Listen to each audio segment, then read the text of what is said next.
जय माता दी दोस्तों, आप सभी का हमारे YouTube चैनल आरची की आराधना में स्वागत है। नवरात्रि का पावन पर्व बस अब शुरू ही हो चुका है। लोगों के मन में नवरात्रि के लिए बहुत ही उत्साह और समर्पण देखने को हमें मिलता है। हम में से कई लोग ऐसे हैं जो नवरात्रि के 9 दिन माँ की पूजा अर्चना व स्तुति में अपना समय बिताते हैं और साथ ही साथ माँ को प्रसन्न करने के लिए यह भी सोचते हैं कि इन 9 दिनों में माता जी को किन किन चीज़ों का भोग लगाएं। तो आइए दोस्तों, आज हम आपको इसी विषय में जानकारी देने वाले हैं कि इस नवरात्रा आप 9 दिनों में माँ के 9 स्वरूपों को कौन कौन से भोग लगा सकते हैं। तो चलिए शुरू करते हैं हम अपने वीडियो को। नवरात्रि के 9 दिनों में माता के अलग अलग स्वरूपों की पूजा की जाती है। माता के अलग अलग स्वरूपों के लिए हमारे शास्त्रों में भोग भी अलग अलग बताए गए हैं। आइए उनको जान लेते हैं, जिनसे देवी की कृपा आप पर सदैव बनी रहेंगी। नवरात्रि के पहले दिन पर्वतराज हिमालय की पुत्री शैलपुत्री की पूजा अर्चना की जाती है। ऐसा करने से रोगों का नाश होता है और हर संकट से माँ हमें बचाती हैं।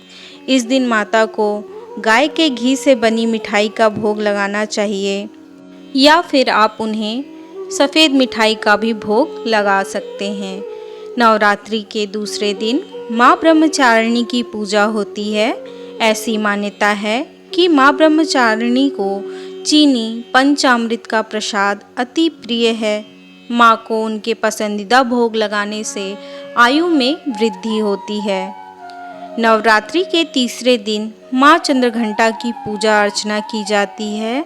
माँ चंद्रघंटा को दूध से बनी मिठाई का भोग लगाना चाहिए। ऐसा करने से मानसिक, शारीरिक और आर्थिक कष्टों से मुक्ति मिलती है। नवरात्रि के चौथे दिन माँ कुष्मांडा की पूजा की जाती है। माँ कुष्मांडा को मालपुए का नैवेद्य अत्यंत प्रिय है।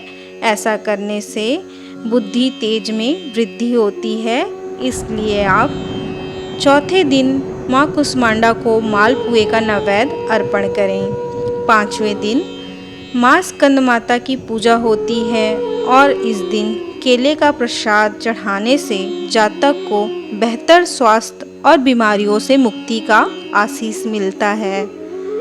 छठे दिन नवरात्रि में कात्यायनी जी की पूजा की जाती है। इस दिन माँ को शहद और मीठे पान का भोग लगाना चाहिए।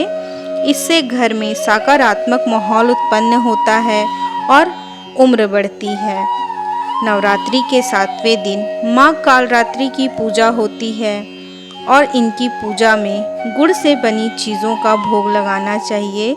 इससे शत्रु पर विजय प्राप्त करने का आशीर्वाद प्राप्त होता है।